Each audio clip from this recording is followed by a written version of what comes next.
여러분의 구독은 영상을 제작하는 데 큰 힘이 됩니다. 영상을 보시기 전에 구독과 좋아요 꼭 부탁드리겠습니다. 아울러 회원이 되시기를 원하시는 분들은 유튜브 채널 홈피 구독 옆에 있는 가입 버튼을 눌러주시기 바랍니다.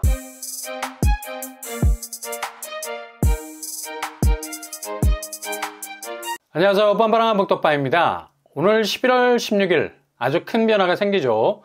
이런 건 꼭 체크를 해 놓으셔야 되겠습니다. 가뜩이나 돈 문제와 연관이 돼 있으면 손이 떨리는 요즘인데 반드시 짚고 넘어가야죠. 특히 요즘에 시중은행들이 상생금융이라는 말을 다시 꺼내들고 금리를 살짝 뒷꼭다리만 바꾸는 정말 간에 기별도 안 가는 인하를 하고 있는데 이것도 좀 웃겨요.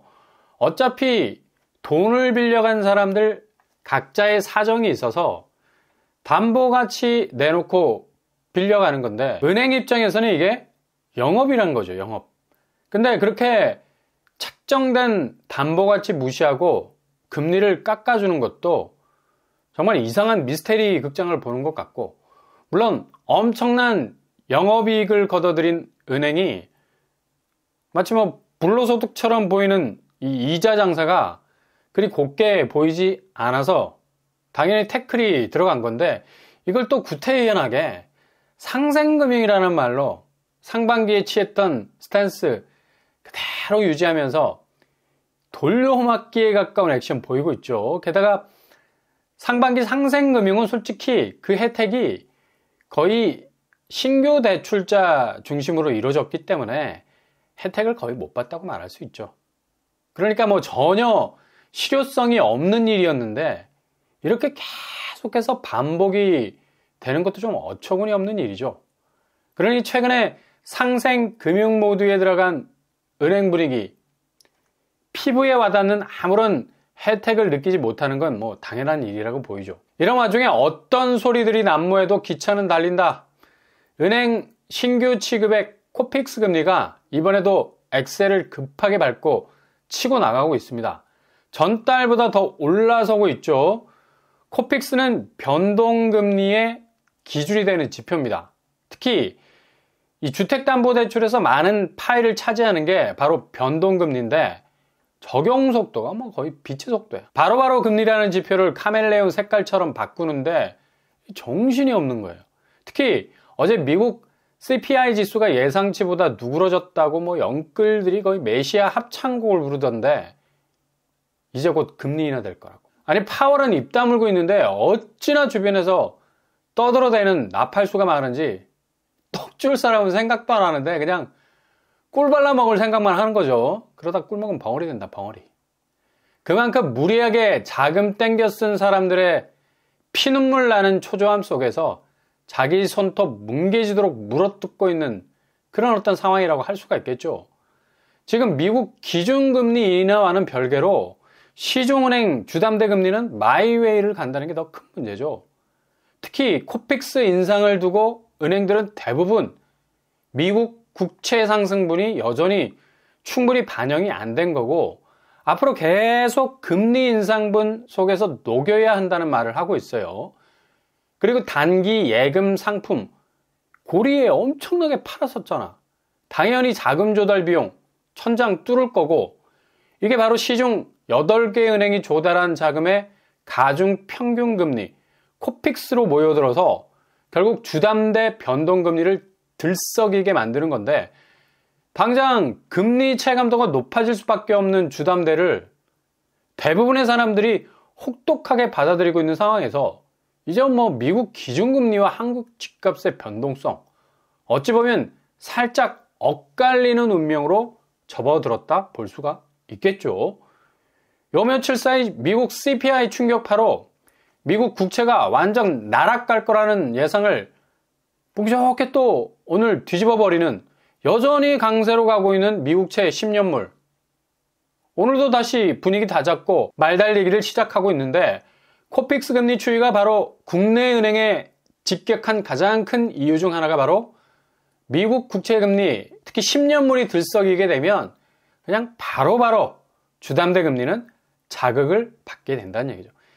이걸 개무시하고 그냥 금리 인하의 대서사 시대가 열린 것처럼 떠드는 것 자체가 정말 부동산 시장을 왜곡할 수 있는 상당한 혼란을 초래할 수 있는 또 다른 분위기 띄우기가 된다는 거죠. 부동산은 전적으로 심리전입니다. 심리전. 전체 매수세를 한 곳으로 몰아가야 하는데 워낙 요즘에 다중적인 요소들이 터지다 보니까 옛날처럼 막 오른다는 신호 하나로는 욕조 마개의 역할을 못한다는 거죠. 마개 하나만 딱 열어주면 그 많은 물들이 그냥 그 속으로 빨려 들어가잖아. 이전에는 상승, 반등 이런 신호만 좀 주면 그렇게 주변에 흩어져 있었던 불안한 요소들이 죄다 그 안으로 빨려 들어갈 수 있었는데 이젠 너무나 많은 부동산 지표 위험 신호들이 다중적으로 떠 있기 때문에 이게 안 먹힌다는 얘기죠. 그냥 대혼돈의 멀티버스 시대가 시작이 된 건데, 그러니 뭐 약간의 CPI 추이만 보더라도 생난리 브루스를 추면서 다시 집값이 반등할 거라는 허황된 시나리오를 쓰는 게 정말 초라한 마지막 발악으로 느껴질 수밖에 없는 거죠. 오늘 당장 그렇게 영끌한 사람들에게 직격탄이 될 만한 소식이 떨어졌잖아요. 그렇게 전날 미국 CPI 소폭 움직임에 환호했던 분위기에 찬물을 한꺼번에 끼얹은 건데, 이런 소식들이 계속 릴레이식으로 이어질 일만 남았다는 얘기예요. 초반에 말씀드린 대로 이건 코픽스 상승으로 시중은행 주담대와 전세대출 금리까지 오늘부터 오르게 된다는 사실입니다.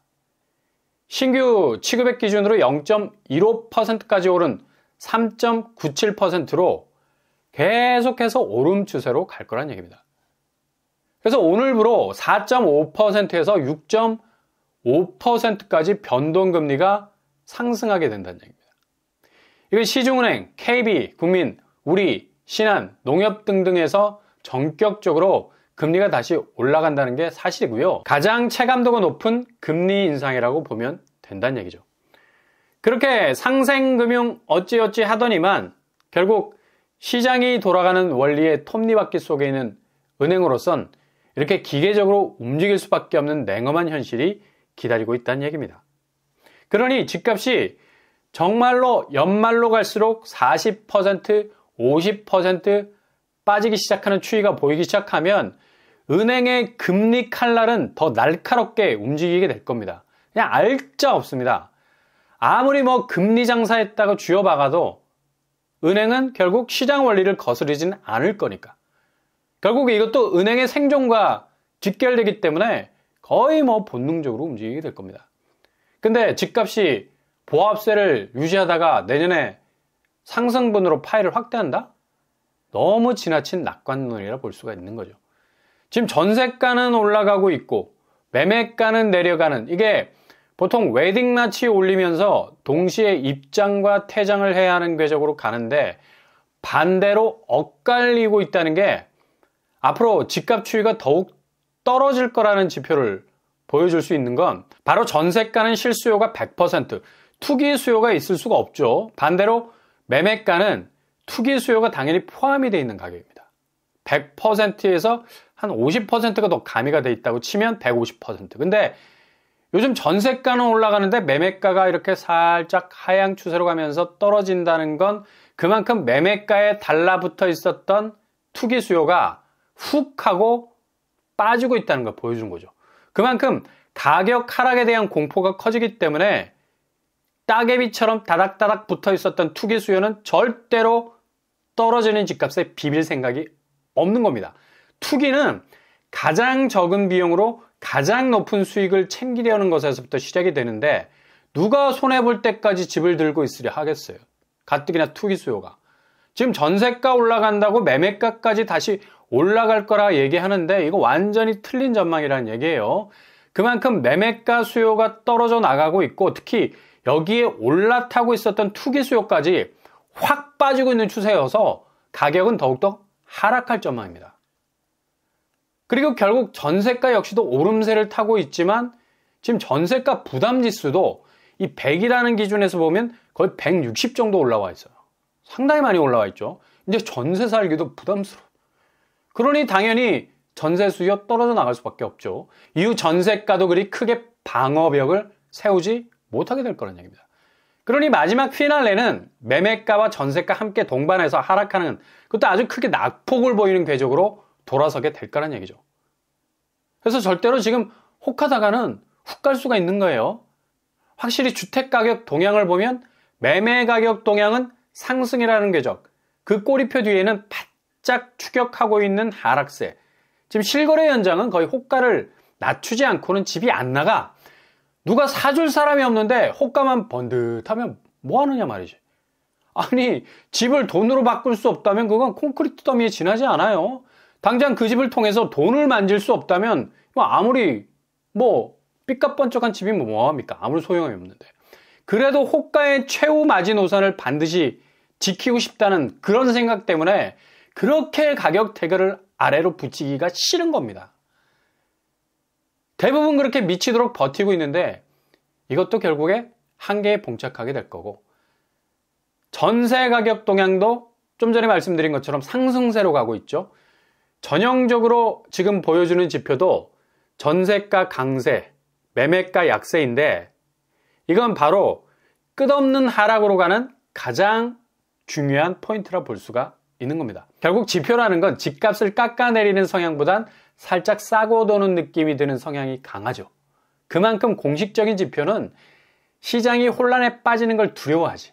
그래서 대체로 안정적인 지수를 나타내는데 요즘 나오는 지표들 봐도 상당히 상승폭이 둔화되고 있다는 걸 여지없이 드러내고 있어요. 대체로 전국 아파트 매매 가격은 상승 중에 있다 하지만 그 폭은 줄어들고 있다로 마무리를 한단 말이야. 서울에선 송파가 집값 상승률 1위를 유지했지만 요즘 송파 집값 떨어지는 소리가 귀에서 쨍쨍 울릴 만큼 낙폭이 커지는 샘플이 많이 나오고 있어요. 결국 성동구가 치고 나와서 아파트 가격 상승률 1위를 차지했다고 하는데 이것도 이전에 그렇게 미치도록 치고 올라갔던 모습과는 완전히 딴판. 오름 속도도 그렇고 폭도 그렇고 거의 기진맥진한 상태라 볼 수가 있고요. 송파구 실거래가만 봐도 하락폭이 20%가 넘는 곳들이 속출하고 있죠. 파크리오, 그리고 잠실의 아파트 트리오, 엘리트 역시도 하락 추세로 전환이 되고 있습니다.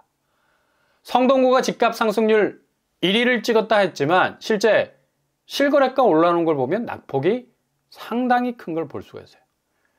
초기에는 이렇게 저층 위주로 가격이 빠지다가 폭등한다는 사람들은 낙폭이 큰 거래 나오면 1층이네 3층이네 5층이네 저층으로 나는데 집값 빠지는 초기 현상입니다. 저층부터 쫙 썰물처럼 빠져나가요. 그리고 한창 하락 속도를 밟을 때가 오면 고층도 여지없이 똑같은 낙폭으로 빠지게 된다는 거죠. 그만큼 지표가 말해주는 느낌과 실거래가 들려주는 하락 체감도는 상당히 느낌이 다르다는 걸 알 수가 있습니다. 당장 청약 경쟁률만 봐도 그렇게 하늘을 찌를 것 같았던 살벌했던 경쟁률이 이젠 상당히 많이 내려와 있어요. 전월 77대 1에서 24대 1 정도 수준, 서울인데요.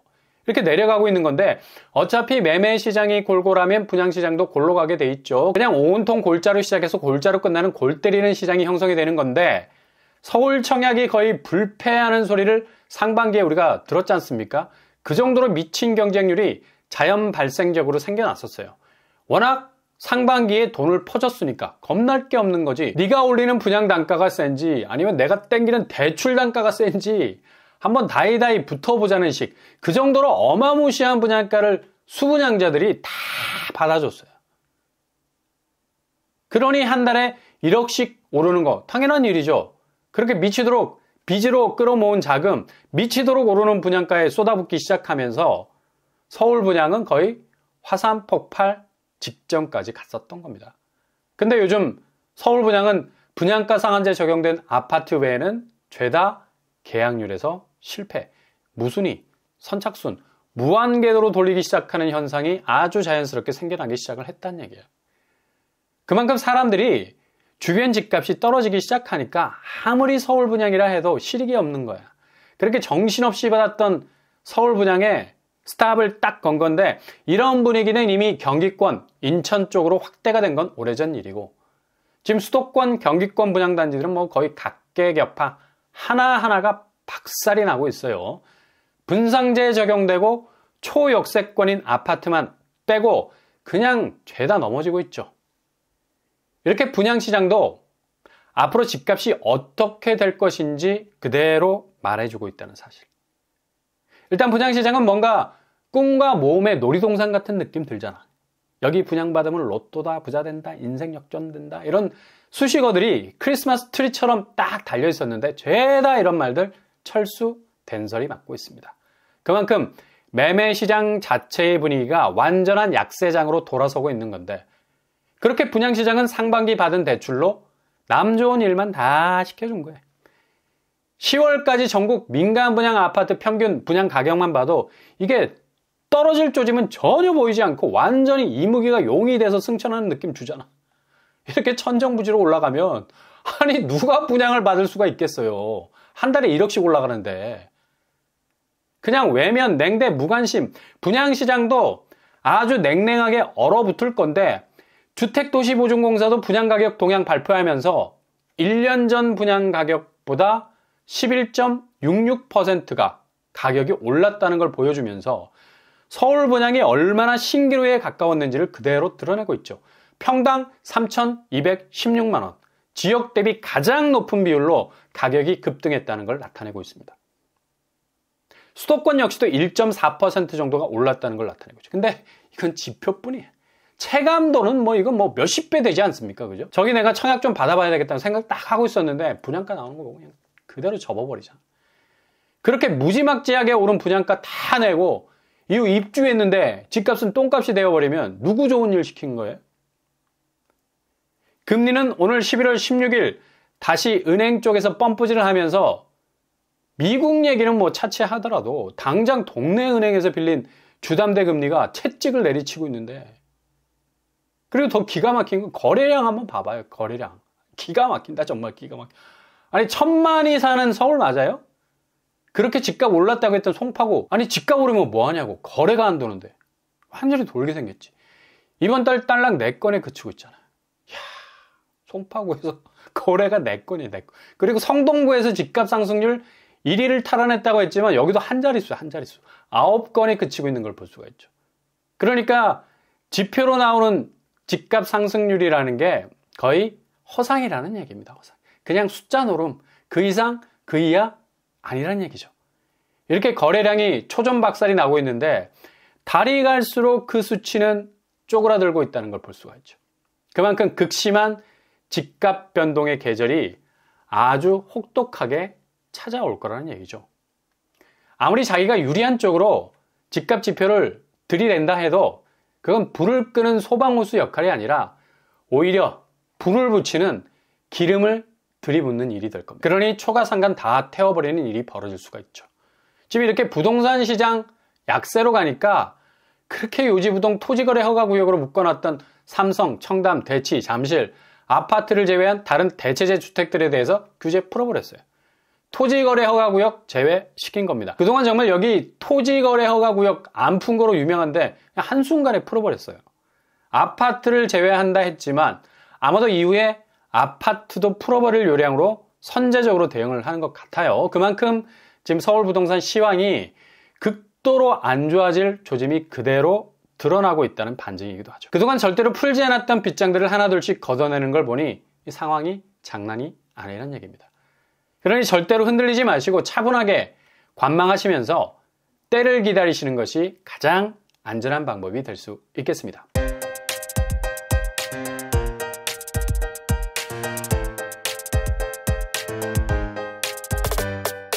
오늘의 부동산 캐릭터처, 오늘부터 당장 시행이 됩니다. 그것도 그리 좋은 소식이 아니라는 얘기죠. 금리가 당장 오르는 거니까. 엊그제 미국 CPI 소폭 내려갔다고 금리 인하를 외치던 사람들 그냥 찬물 먹은 건데, 이젠 태평양 너머의 미국 금리보단 당장 시중은행이 시장의 움직임에 따라서 기계적으로, 그것도 아주 냉정하게 움직이는 금리 상황이 더 공포스럽다는 얘기죠. 그러니 너무 불꽃놀이 터트리는 것 같은 말들에 혹하지 마시고 냉정하게 상황을 잘 들여다 보실 수 있길 바랍니다.